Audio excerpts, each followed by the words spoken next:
শ্রী শ্রী মা সারদা দেবীর কিছু অনুপ্রেরণামূলক বাণী আজ আমি আপনাদের সামনে তুলে ধরার চেষ্টা করছি।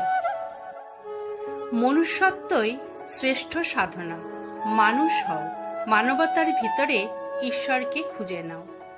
যাকে ঈশ্বরের দান বলে যেন তাকে কৃতজ্ঞ চিত্তে গ্রহণ করো।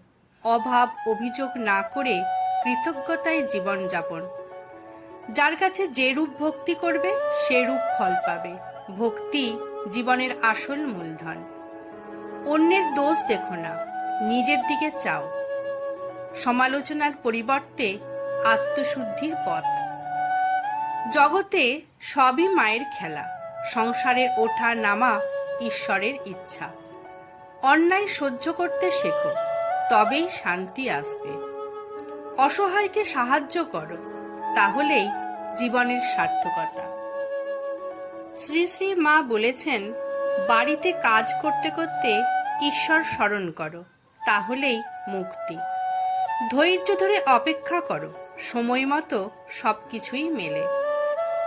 যা কিছু ঘটছে সবই মঙ্গলের জন্য। দুঃখকেও আশীর্বাদ রূপে গ্রহণ করো।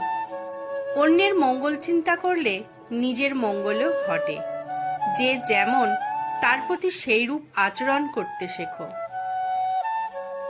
আমার ভিডিওটি আপনাদের কেমন লাগলো অবশ্যই একটি কমেন্ট করে জানাবেন। ধন্যবাদ।